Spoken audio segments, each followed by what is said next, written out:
여러분이 지금 이 영상을 보고 계신다면 아마 어깨나 목이 뻐근한 경험이 있으시거나 혹은 주변에서 갑작스러운 심장 이상을 겪은 분을 알고 계셔서일 것입니다. 오늘 제가 드리는 이야기는 단순한 건강 상식이 아닙니다.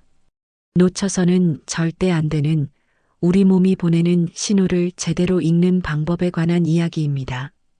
이 정보가 궁금하시다면 영상 끝까지 봐주시기 바랍니다. 구독과 좋아요는 이 채널에 큰 힘이 됩니다. 평범한 아침이었습니다.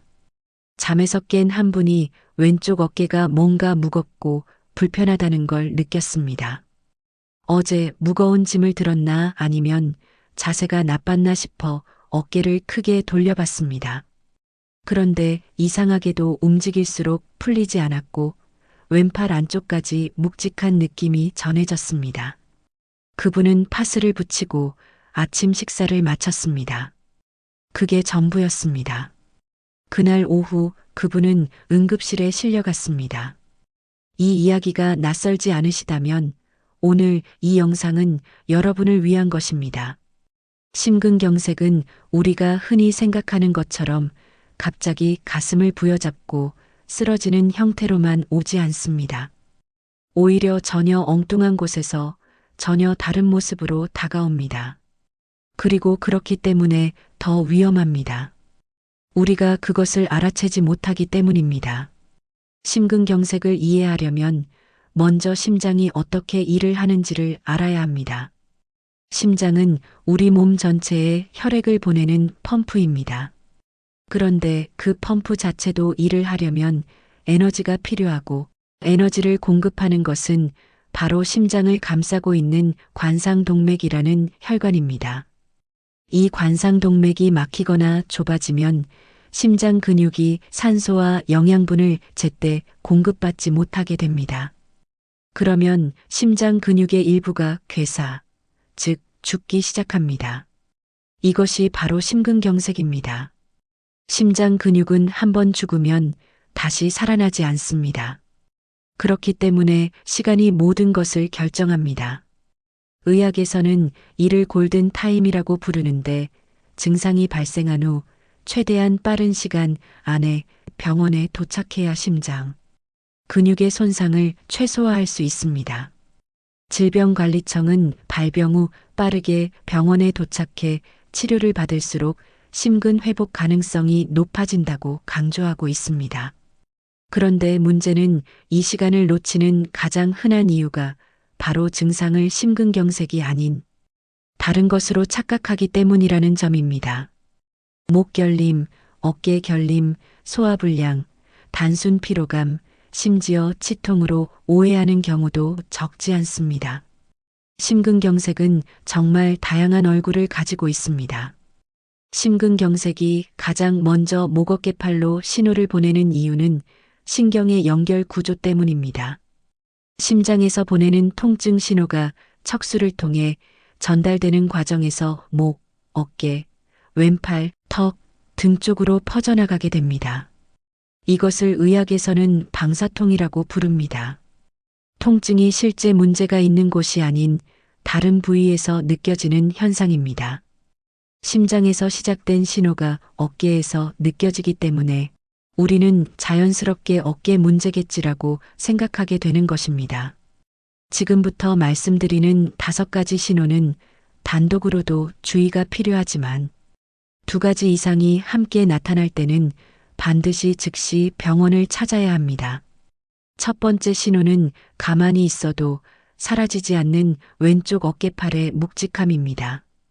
단순한 근육통이나 어깨 결림은 팔을 움직이거나 스트레칭을 하면 어느 정도 풀리는 느낌이 납니다. 그런데 심장에서 온 신호는 다릅니다. 몸을 움직여도 나아지지 않고 가만히 앉아 있어도 지속됩니다.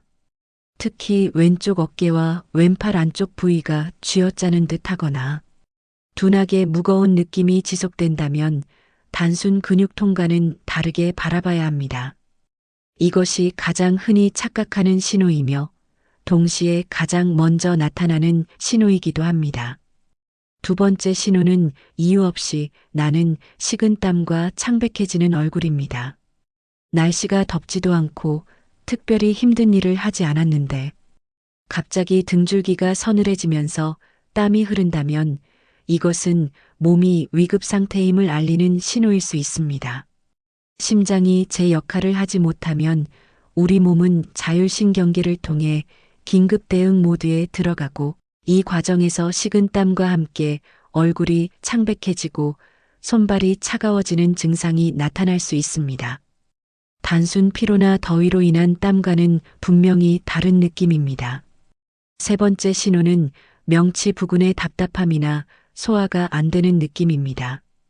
이것은 특히 여성분들에게 더 자주 나타나는 심근경색의 비전형적 증상으로 알려져 있습니다. 식사를 마치지 않았는데도 뭔가 가슴 아래쪽, 명치 주변이 꽉 막힌 듯 불편하고 소화가 안 되는 느낌이 든다면 단순히 소화제로 해결하려고 시간을 보내는 것은 위험할 수 있습니다. 소화기 문제인지 심장 문제인지 혼자 판단하기 어렵기 때문에 이 증상이 다른 신호들과 함께 나타난다면 의료 전문가의 판단을 받는 것이 중요합니다. 네 번째 신호는 턱 아래쪽이나 목 주변의 이유 없는 불편함입니다.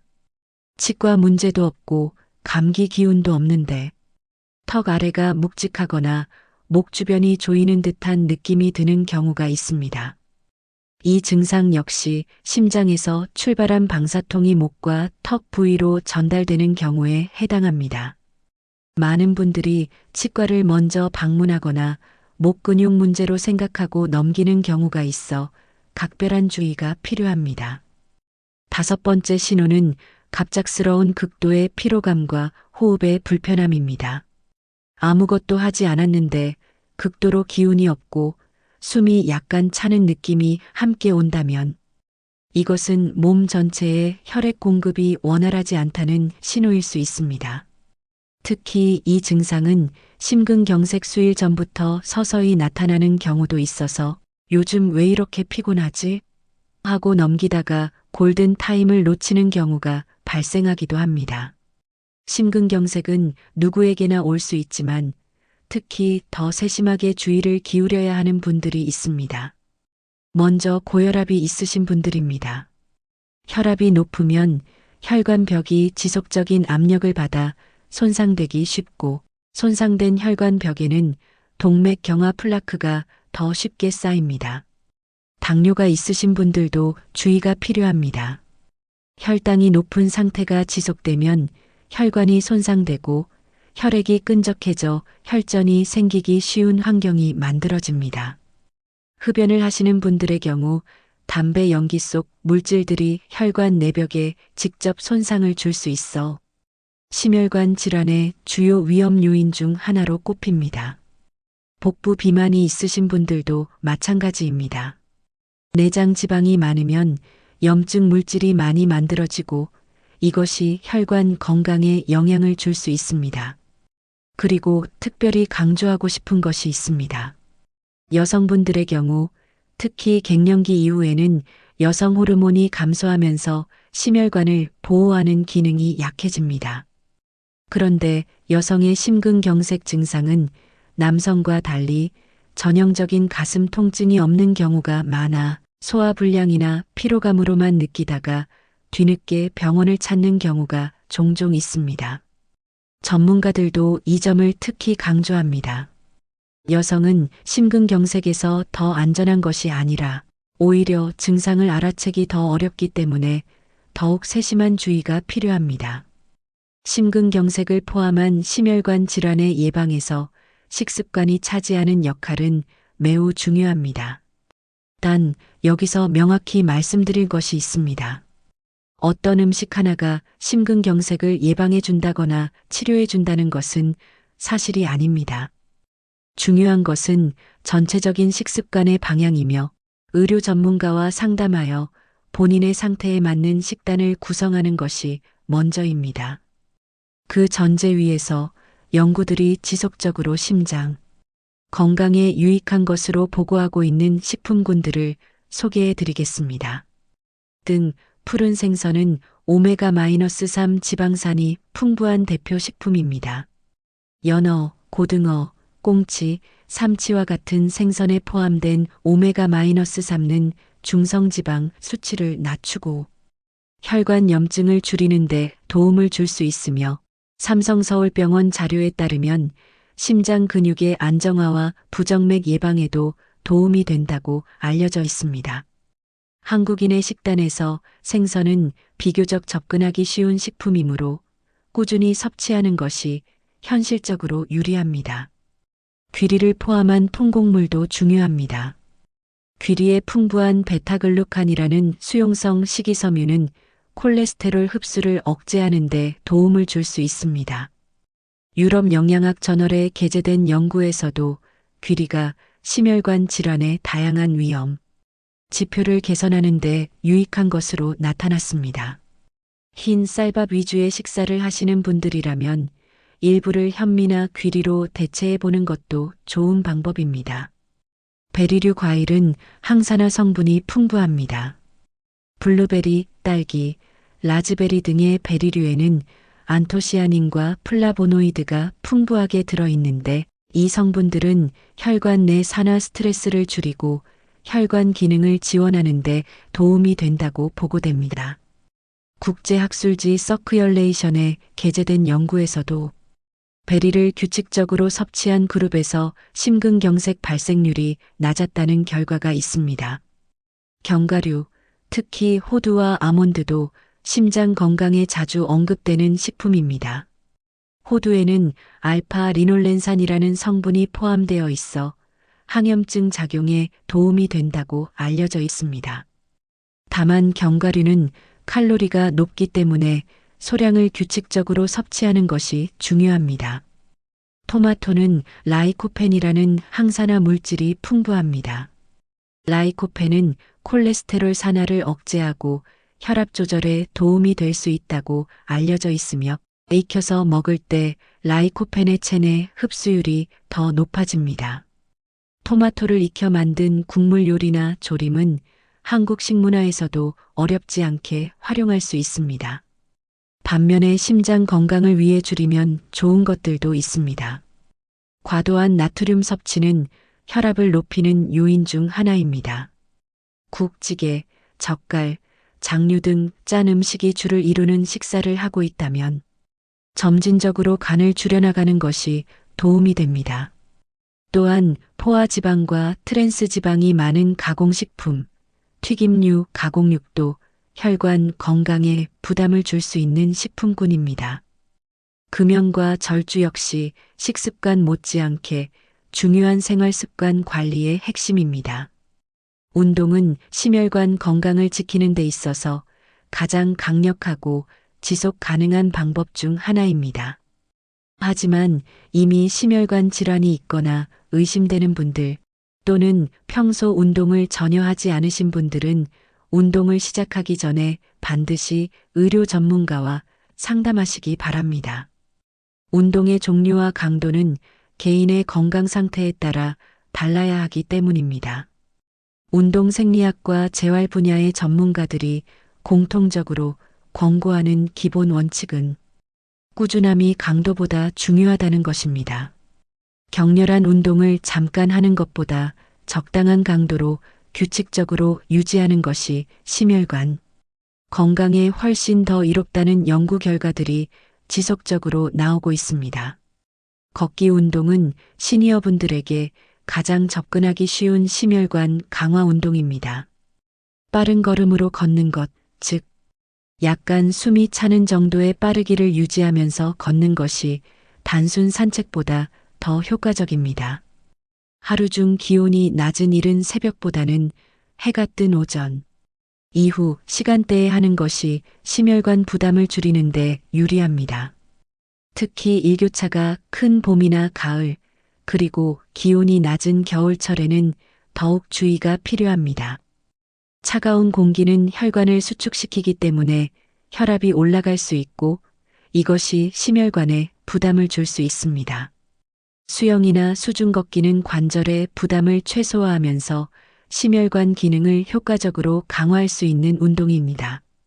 물의 저항이 자연스럽게 운동 강도를 조절해주기 때문에 무릎이나 허리가 좋지 않으신 시니어분들에게 특히 권장되는 운동 방식입니다. 저항 운동, 즉 근력 운동도 심혈관 건강에 도움이 됩니다.